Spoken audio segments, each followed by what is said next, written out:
அன்பு தமிழ் மக்களே வணக்கம்.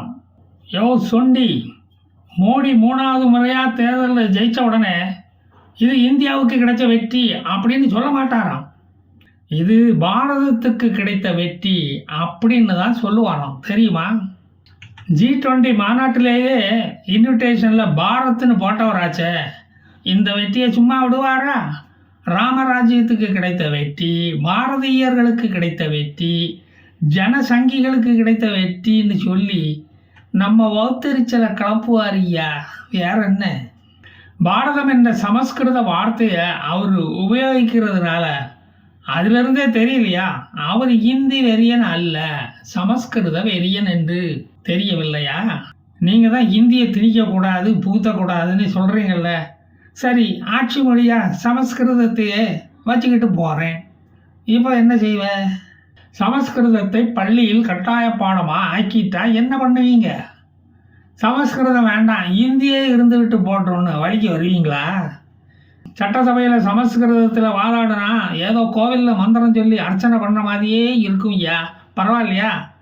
ஒன்றும் இப்போதைக்கு சொல்ல முடியாது. சமஸ்கிருதம் எல்லோரும் கட்டாயம் படிக்கணும்னு சட்டம் கூட போட்டு நிறைவேற்றிடுவார் மன்னன். அவருக்கு தான் 400 சீட்டு கையில் இருக்கு. நீங்கள் தான் மோடி தமிழுக்கு ஒன்றும் பண்ணலை, தமிழுக்கு ஒன்றும் பண்ணலைன்னு மூச்சுக்கு 300 வாட்டி சொல்லிக்கிட்டு தெரியுறீங்களே. சரி, அப்படியே இருந்து விட்டு போகட்டும்ப்பா. தமிழில் அர்ச்சனை பண்ணுறதை எடுத்துகிட்டு சமஸ்கிருதத்தில் தான் மந்திரம் சொல்லணும்னு சட்டம் கூட வருமா? இது அப்படி இருக்கு. திராவிடம் ரொம்ப துள்ளாதையா. அப்புறம் குஜராத்தி மொழியை ஆட்சி மொழியாக கொண்டு வந்துட போகிறாரு. இப்போ ஒன்றும் சொல்கிறதுக்கு இல்லைப்பா. நாம் அதானி அம்பானின்னு ஏதாவது வம்பு பண்ணுனா மோடி இதை மாதிரி எதையாவது கொண்டு வந்து நம்மளை திசை திருப்பிடுறாரு. யமகாதக பிரசாந்த் கிஷாரா இருக்காரு, அதானி அம்பானியை தான் கை தூக்கி விடுறாரு. துறைமுகம், ஏர்போர்ட்டு எல்லாத்தையும் அவங்களுக்கே கொடுத்துட்றாரு. ஏன் கலாநிதி, தயாநிதி, உதயநிதி, கனிமொழி, ஜெகத்ரட்சகம், பொன்மொழி, ஏவாவேலு இவங்கெல்லாம் மோடி கண்ணுக்கு கோடீஸ்வரர்களாக தெரியலையா? தெற்கத்தி கோடீஸ்வரர்களை மோடி ஒதுக்குவதிலிருந்தே தெரியலையா? வடக்கு தான் வாழ்கிறது, தெற்கு தேய்கிறது என்று.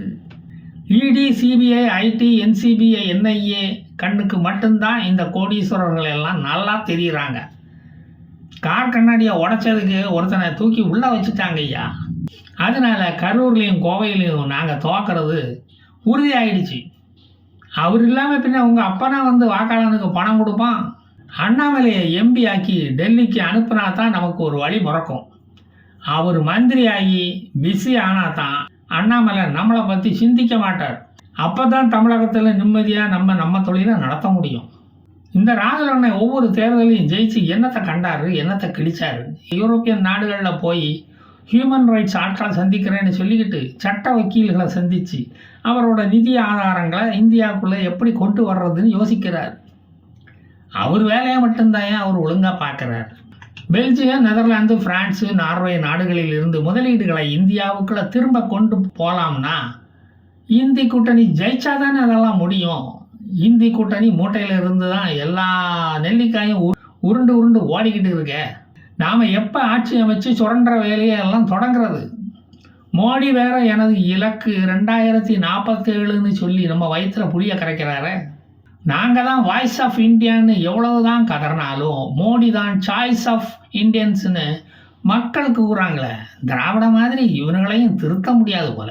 தேர்தல் நேரத்தில் ஒரு டீ செலவுக்கு கூட ஒரு 25 கோடி அக்கௌண்ட்லேருந்து எடுக்க முடியாமல் கஷ்டத்தில் இருக்கும். அது இந்த தேர்தல் கமிஷனுக்கு தெரியுதா? கமிஷன் பேர் வச்சா போதுமா ஐயா? கொஞ்சமாவது கமிஷன் வாங்க வேணாம்? போன தேர்தலில் நம்மக்கிட்ட வாங்கி தின்ன பயலுகெல்லாம் இப்போ வாங்கினே டீ சாப்பிட்டுட்டு வரலான்னு நம்மளையே டீ குடிக்க கூப்பிட்றானுங்க. நமக்கு தான் கேவலமாக இருக்குது அவரு கூட போகிறதுக்கு. இந்திரா காந்தி மாதிரி கிராப்பு வெட்டுனா மக்கள் ஓட்டு போட்டுடுவாங்கன்னு சொல்லி என் தங்கச்சி முடிய வெட்டுச்சு. வெட்டுன மயிறு தான் மிச்சம். எங்களுக்கு ஒரு அரசியல் வாழ்வும் இல்லாமல் எங்கே நின்னாலும் எங்களை தோக்கடிக்கிறானுங்கப்பா. இப்போ கூட நான் ஓடி வந்த ஊரில் என் மச்சான் ராபர்ட் வாத்ரா நிற்கிறாரு. காலை வாரி விட்டுருவானுங்க, நிற்காதையான்னு சொன்னால் கேட்டாதானே. என்ன மாதிரி கேரளாவில் உள்ள கத்தாருக்கு வந்துருயா, பொழைச்சிக்கலாம் அப்படின்னு பாடி பாடி சொன்னால் கூட கேட்குறானுங்களா? திருச்சி நேரு குடும்பம் வாழ்கிற மாதிரி கூட டெல்லி நேரு குடும்பத்தை வாழ விட மாட்டேங்கிறாயா. கடைசியில் துறை வைக்கோ கதி தான் நமக்கும் வருமோன்னு ஒரே பயமாகவே கலக்கமாகவே இருக்குது. வடநாட்டில் நாமினேஷன் தாக்கல் பண்ணுனா அங்கேயும் நமக்கு எதிராக இண்டி கூட்டணிக்காரி நமக்கு வில்லியாக வந்து நிற்கிறா. சீமா மாதிரி லேட்டாக போனால் இதுதான் கதி அப்படின்னு கடுப்பேற்றுறா.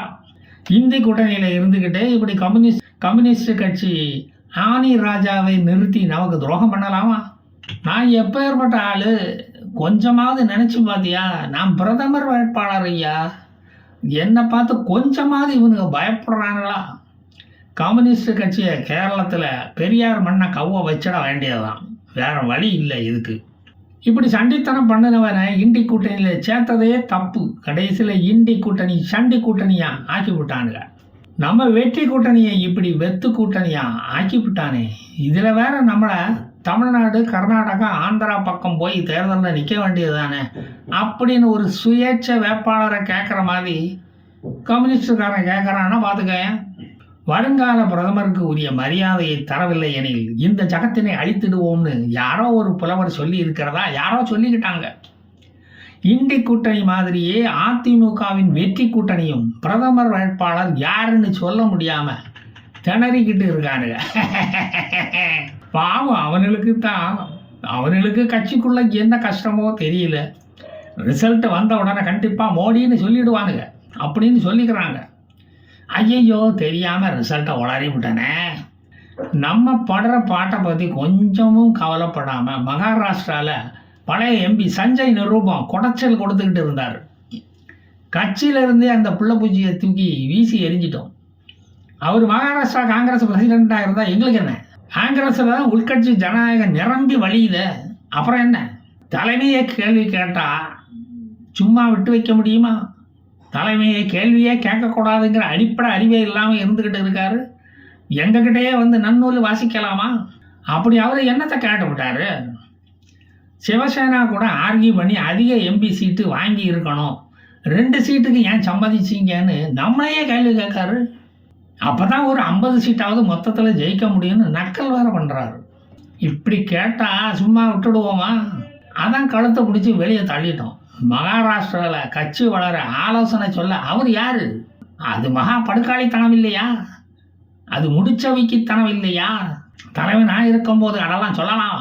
அப்போ மகாராஷ்டிராவில் விகாஸ் அகாதி அதோ கதிதானா?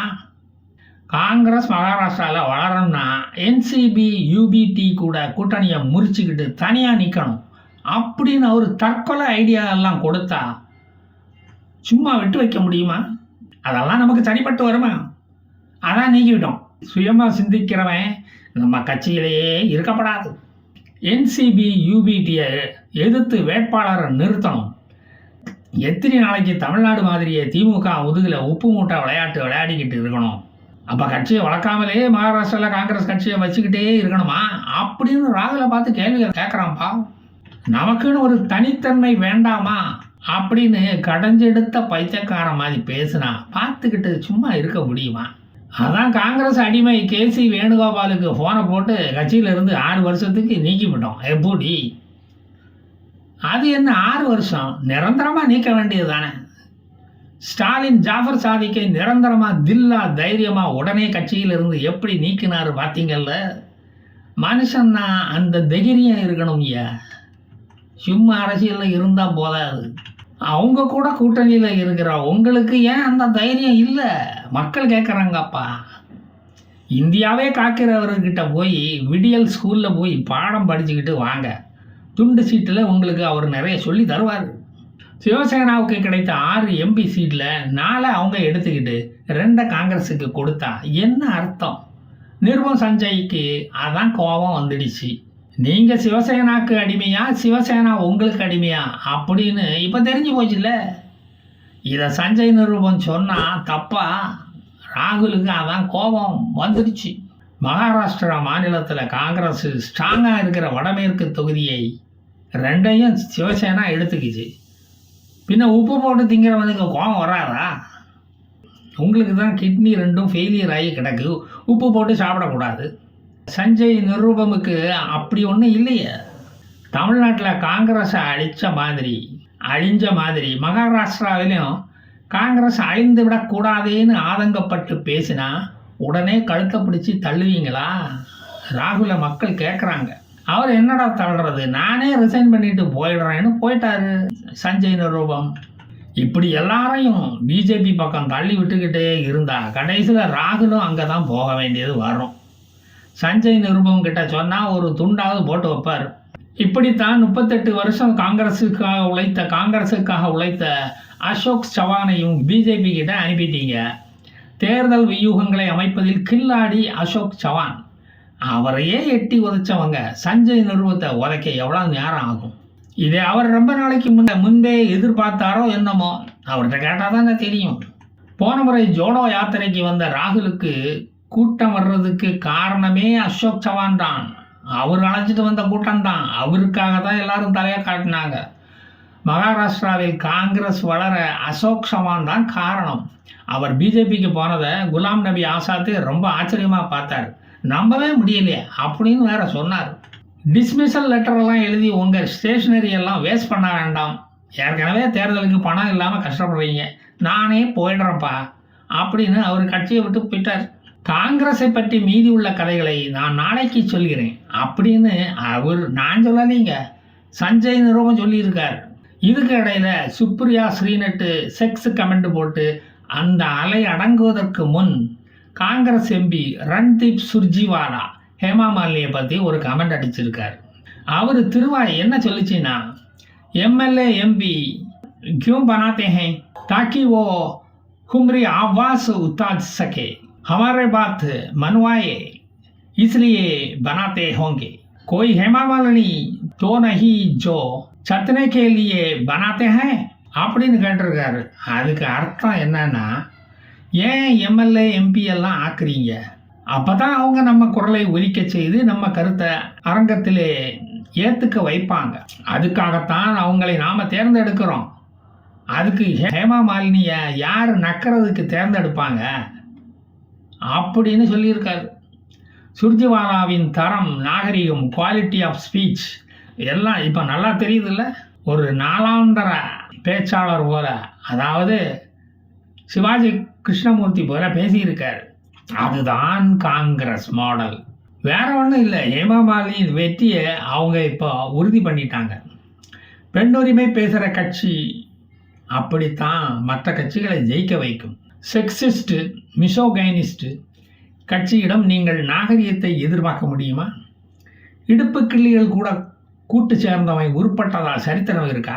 400 டார்கெட்டை 400 என்ற டார்கெட்டை 410 ஆக்கிடுவாங்க போல இருக்கேன். நான் போய் டெல்லி ஆம் ஆத்மி சஞ்சய் சிங் என்ன பண்ணுறாருன்னு பார்த்துட்டு வரேன். வரட்டா?